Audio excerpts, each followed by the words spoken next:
Assalamualaikum, ya apa kabare? Tak dongakne api-api. Ketemu lagi sama Rinda di channel Arek Surabaya nang Belgia.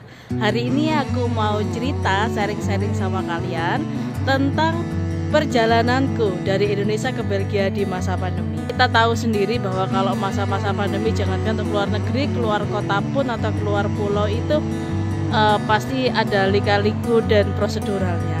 Seperti apa yang tak alami selama perjalanan dari Indonesia ke Belgia? Yuk simak ceritaku kali ini. Sebelum lanjut, please like, subscribe channel ini di sini biar aku tambah semangat bikin video, dan klik loncengnya, glunting, biar kalian gak ketinggalan update-update menarik seputar info-info kehidupan di Belgia.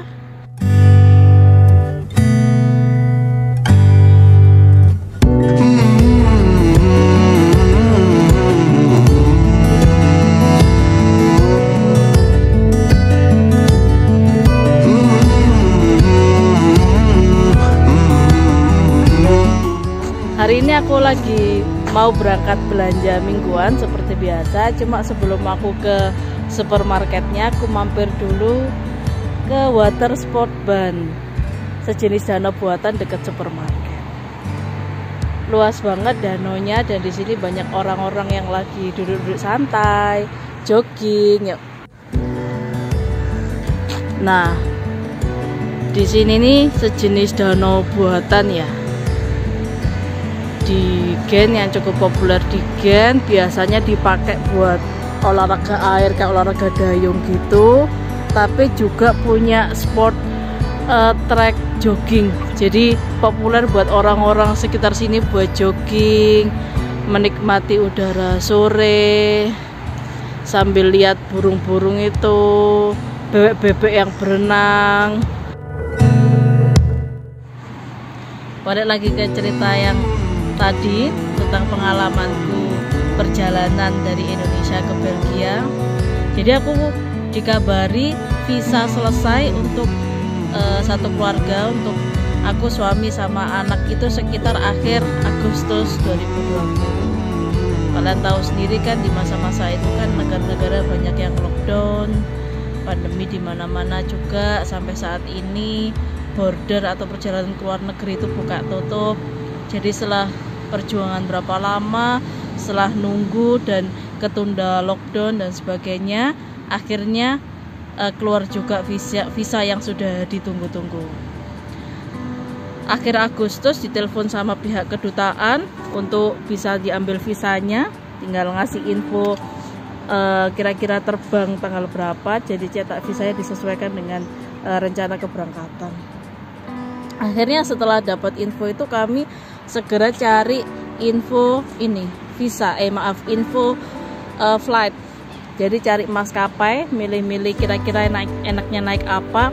Karena sebelumnya jauh-jauh hari itu kami udah planning pengen naik Thai Airways. Jadi Thai Airways ini udah populer banget kalau mau ke Belgia atau ke Eropa, itu murah, rate-nya sekitar 7 jutaan.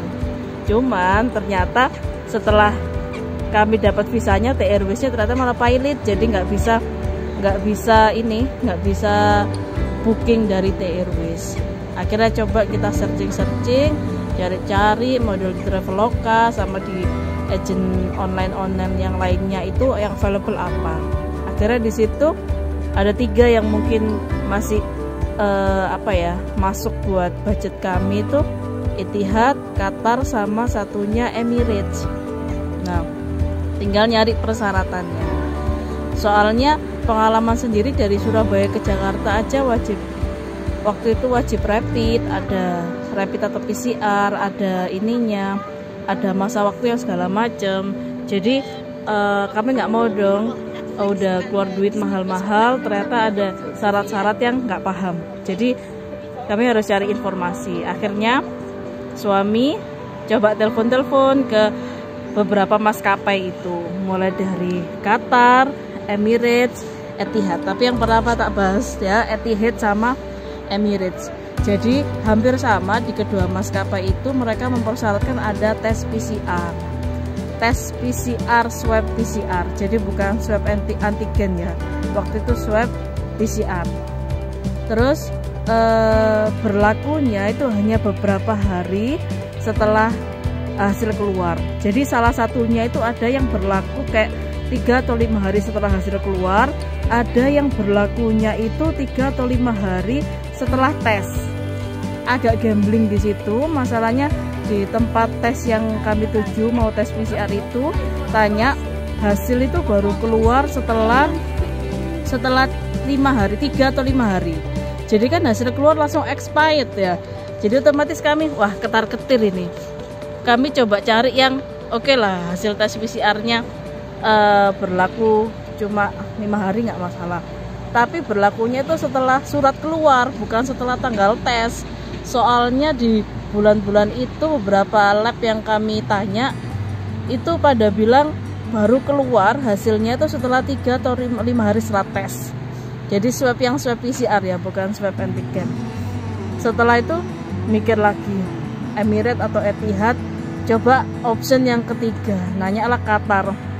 Kami telepon ke maskapai Qatar, dan maskapai Qatar ini lebih fleksibel. Jadi dia cuma bilang kalau negara tujuan, kalau maskapainya sendiri tidak mempersyaratkan adanya tes antigen atau tes PCR atau tes COVID seperti itu, nggak mempersyaratkan. Yang penting kondisi sehat dan memungkinkan untuk terbang, itu aja. Dan tergantung negara tujuan. Kalau negara tujuan mempersyaratkan ya dianjurkan untuk tes, tapi kalau tidak ya silakan begitu. Akhirnya kami kembali coba nanya ke kedutaan. Di kedutaan coba telepon, jawabannya hampir mirip dengan Qatar. Tes PCR atau tes COVID ini prerogatifnya dari maskapai ya, tergantung maskapainya. Jadi kalau kedutaan atau imigrasi Belgia sendiri tidak mempersyaratkan adanya tes tersebut gitu, hanya mempersyaratkan tes kesehatan yang aku udah pernah cerita di vlog cara bikin visa, itu hanya mempersyaratkan itu, nggak mempersyaratkan sampai yang PCR. Akhirnya setelah kedutaan bilang seperti itu dan sudah telepon informasi dari Qatar seperti itu, ya sudah bismillah kami coba pilih Qatar. Waktu itu kami akhirnya beli tiket di Qatar, alhamdulillah termasuk murah dan dapat diskon juga. Dapat diskon dari aplikasi tempat kami beli. Akhirnya bertiga itu sekitar 23 jutaan. Itu tergolong murah karena per orangnya jatuhnya kena 7 juta. Di saat maskapai lain udah 10 ke atas ya. Terus setelah itu tapi bukan dari Surabaya ya, kami berangkatnya itu dari Jakarta. Flight dari Jakarta ke Brussels, transit di Qatar. Ambil yang 17 jam, soalnya bawa anak kecil, berlama-lama gitu kasihan. Jadi emang kami nunggu jadwal yang 1 hari itu nggak sampai harus nginep atau transitnya berlama-lama. Oke, jadi ya setelah itu kami selain beli tiket untuk dari Jakarta ke Brussels, kami juga harus beli tiket Surabaya Jakarta. Waktu itu Surabaya Jakarta akhirnya ambil Citylink, ambil yang paket, beli tiket bonus, entah paketannya ya. Jadi tiket itu sudah rapid testnya. Udah beli itu sebelum berangkat kami rapid test dulu di salah satu lab ya dekat wilayah kami. Berangkat ke Jakartanya tuh hari Minggu. Senin itu Jakarta sudah masuk PSBB yang kedua. Kami khawatir kalau sudah masuk PSBB yang kedua nanti ada persyaratan lebih lagi yang tiba-tiba, padahal kami udah ada tiket segala macam. Nanti kalau ada perubahan terlalu mendadak itu susah ngurusnya. Jadi kami putuskan berangkat di hari Minggunya 1 hari sebelum PSBB kedua. Nah, pengalaman terbang dari Surabaya ke Jakarta ini sebenarnya lebih hati-hati atau lebih banyak pemeriksaan daripada dari Jakarta ke Brussels. Dari di Bandara Juanda itu kami begitu masuk itu sudah disambut sama petugas-petugas yang memeriksa ini hasil kertas rapid testnya sudah diperiksa di situ. antri, setelah itu baru bisa masukkan bagasi segala macam. Jadi dites, dilihat tesnya bener-bener bawa tes atau enggak, terus masih valid atau enggak. Setelah itu baru bisa masuk dan terbang ke Jakarta. Waktu sudah landing di Soekarno-Hatta, itu kami juga harus sebelum bisa keluar ada serangkaian pemeriksaan harus jalan. Tapi nggak sampai pemeriksaan kesehatan yang diperiksa pakai stetoskop atau pakai pemeriksa gula, pemeriksa kadar oksigen kayak gitu enggak. Jadi cuma diminta ada download aplikasi EHC, download aplikasi itu dan ngisi sama bawa kertas rapid testnya. Setelah itu kayak melewati petugas juga untuk diperiksa hasil rapid test sama EHC-nya, itu selanjutnya udah lolos. Jadi nggak ada uji pemeriksaan lagi. Udah bisa keluar dari Bandara Soekarno-Hatta. Alhamdulillah nggak menemui kendala yang sulit, dan kami ya menikmati liburan singkat di Jakarta sekitar 1 hari 2 hari lah. Meskipun di hotel tapi tetap fun sih, karena kami suka wisata kuliner. Meskipun nggak boleh kemana-mana, kalau ada GoFood sama GrabFood ya tetap bisa nyicipi apa-apa kuliner yang menarik di Jakarta. Nah, setelah sampai di situ tanggal 15 malam, tanggal 15 tengah malam itu kami berangkat ke Bandara Soekarno-Hatta. Kirain bakalan juga akan seperti kayak berangkat dari Surabaya ke Jakarta ya, ada pemeriksaan, ada petugas-petugas yang kesehatan segala macam. Ternyata nggak, los banget. Waktu datang itu parkir langsung menuju ke tempat check-in, waktu itu masih belum buka. Jadi kami juga agak bingung waktu itu, kok ada yang ngecek, yang antar juga boleh nungguin. Jadi diantar saudara sama beberapa teman di Jakarta. Terus nggak ada, ya udahlah kami nunggu aja. Cuman soalnya akas ya, wajin lah, jam 9 kurang itu udah sampai di bandara, sedangkan flight kami itu jam 12-an malam. Jadi masih ada waktu 3 jam, otomatis ya belum buka ini counter check-innya.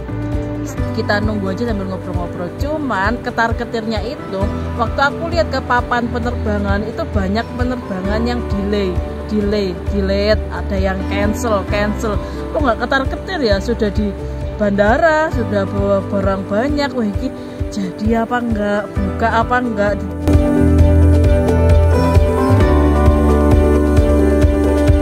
Check-in normal seperti biasa, cuma ngasihkan paspor dan tiket, masukin bagasi, selesai. Umumin bahwa ini penerbangan wajib masker dan face shield. Ini face shield kok burem ya, jadi nggak kelihatan apa-apa face shieldnya itu kan 333. Kalau ini nggak, setiap satu orang dibenggangin satu.